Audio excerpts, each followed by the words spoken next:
अस्सलाम वालेकुम। ये मैं एक सीरीज़ बना रहा हूँ छोटी सी। ये जो एक किताब है इस्लाम में ज़िंदगी का नज़रिया, ये मौलाना शाइक़ अहमद उस्मानी ने लिखी है किताब, और ये बुनियादी तौर पर इस्लाम को सादा और आसान ज़बान में समझाने की कोशिश है। मैं ये चाह रहा हूँ कि इस किताब के बारे में जो थोड़ी सी अंडरस्टैंडिंग है वो लिख कर, और इसको मैं डिफरेंट चैप्टर्स को अलग अलग डील करके लिख के, और मैं इसको सेव कर लेता हूँ और शेयर करूँगा जिसको भी इसमें इंटरेस्ट है समझने के लिए इसको, और इसको बेहतर तौर पर समझना चाहते हैं। मैं कोशिश करूँगा कि उर्दू के साथ साथ इंग्लिश का भी इस्तेमाल करूँ, ताकि जो मेरे हमारी जो नई नस्ल है जो उर्दू पढ़ नहीं सकती वो उर्दू समझ सकते हैं, सुन सकते हैं, लेकिन पढ़ नहीं सकते। कुछ ऐसे हैं जो शायद उर्दू समझ भी नहीं सकते। तो मैं उनके लिए इस किताब का पैरा बाय पैरा पढ़ के और साथ में उसको इंग्लिश में समझाने की कोशिश भी करूँगा। तो ये एक ब्रीफ सा इंट्रोडक्शन है। मैं इसका पहला चैप्टर जो इंट्रोडक्शन का है वो मैं पढ़ करके पहले आप लोगों को दिखाना चाहता हूँ। ये है इस किताब, इसका नाम है इस्लाम में ज़िंदगी का नज़रिया, और ये लिखा है मौलाना शाइक़ अहमद उस्मानी ने, जो कि आलिम और फाजिल बुज़ुर्ग थे। हज़रत शेखुल हिंद अल्लामा उबैदुल्लाह सिंधी और दारुल उलूम देवबंद से इन्होंने तालीम हासिल की थी। आलिम और फाजिल थे। कुरान पे, हदीसों पे, अरबी पे, फ़ारसी पे इनको अबूर हासिल था। और मौलाना में एक और ख़ास बात ये थी कि इन्होंने अंग्रेज़ी ज़बान पे भी अबूर हासिल किया था, और लोगों को पढ़ाते थे अंग्रेज़ी लिटरेचर और फ़िलासफ़ी और ये सारे subjects. So basically, just to introduce, this is a book written by Molana Shaiq Ahmad Osmani. He was a great scholar. He had his education in Darul Ulom Devband, where he acquired mastery or an understanding of Quran and Ahadith, and he got highest level of qualifications. Maulana was also expert in English language and literature, and he used to give tuitions to the students of higher classes in these subjects. So he was a very comprehensively knowledgeable gentleman. On a personal side, he was a very open-minded and progressive thinking scholar. So his book is here. I will try to read it chapter by chapter and try and explain the contents. So I'm not going into the first thing is, which is the preface, and I will just read in a very, I'll try and read it in simple Urdu and then try and explain it in English. I can't translate, let me say I'll explain it. It starts with Alhamdulillah Rabbil Alameen, As-salatu was-salamu ala khairi khalqi, Muhammadin rahmatul lil alameen, sallallahu alayhi wasallam. Basically starts with all the prayers for Allah and salam and sought to our holy Prophet Muhammad sallallahu alayhi wasallam.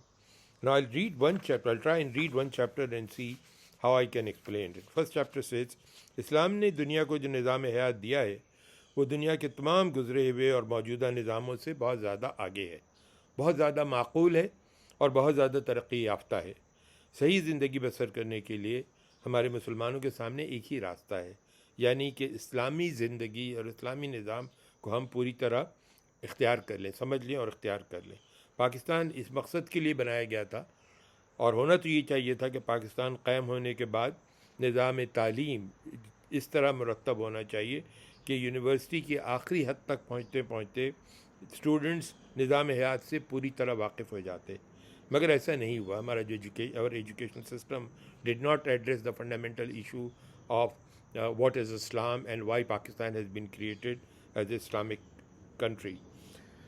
इस्लाम का पेश किया हुआ नज़रिया हयात मिल्लत के हर फ़र्द को जान लेना इसलिए भी ज़रूरी है कि दुनिया में उम्मत इस्लाम का इज्तिमाई और इनफरादी निज़ाम है. So he's talking about that Islam is not just a country limited, it is for all Muslims. All Muslims anywhere in the world, they have to understand and follow the fundamental spirit of Islam. What is it that Islam really teaches? So it's our responsibility that we convey this message to Muslims wherever possible. जैसे दीन फितरत का दाई हर मुसलमान अब दर हकीकत जनाब ख़ातिमुन नबीयीन रहमतुल्लिल आलमीन हज़रत मोहम्मद सल्लल्लाहु अलैहि वसल्लम का एलची नुमाइंदा और कासिद है. Basically he's saying that all of us as Muslims, we are the ambassadors. We have an obligation to understand this message and convey It's it 3 o'clock. to people wherever possible.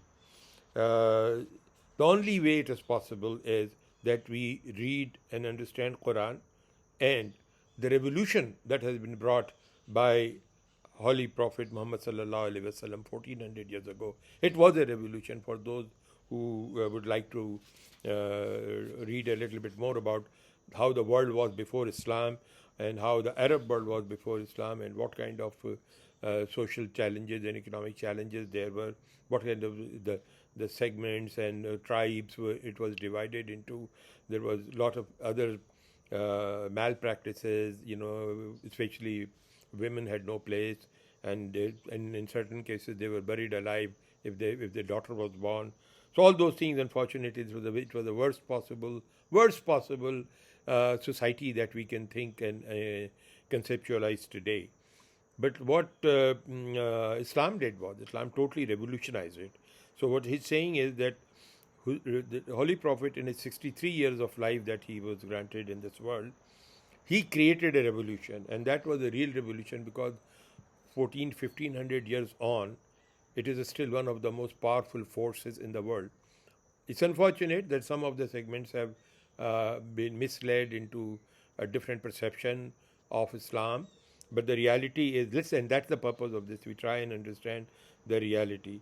And he has recommended some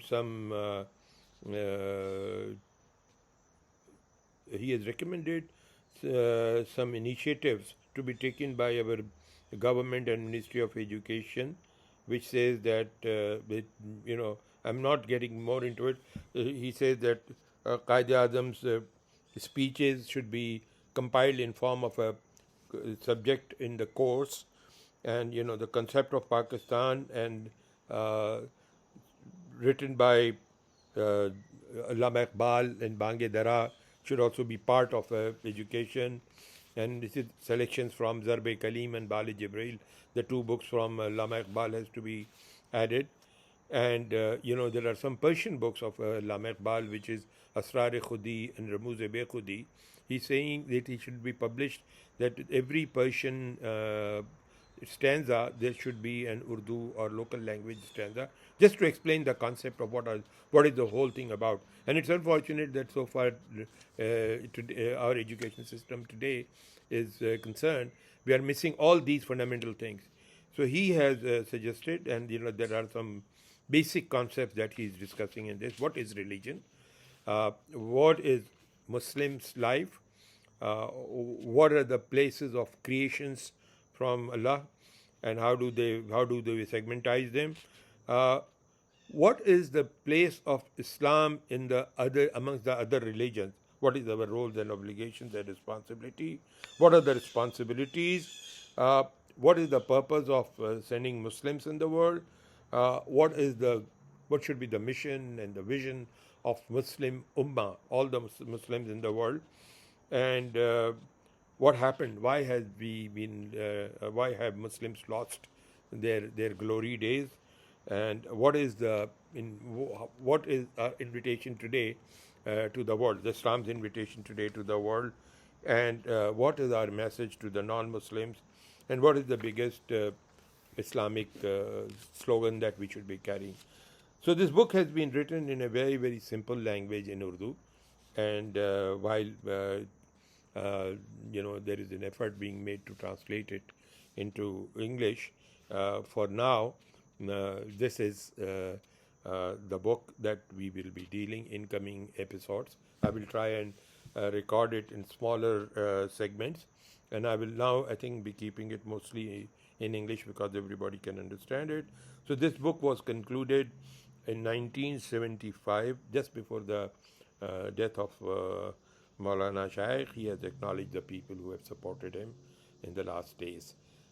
Thank you so much, and I will inshallah come up with the next chapter, with the next episode, which is the first question that we all should ask: what is religion? Why should there be a religion? Do we really need to have? Do people in the world really need to have religion? We'll be discussing it, inshallah, in the coming segment. Thank you so much for listening.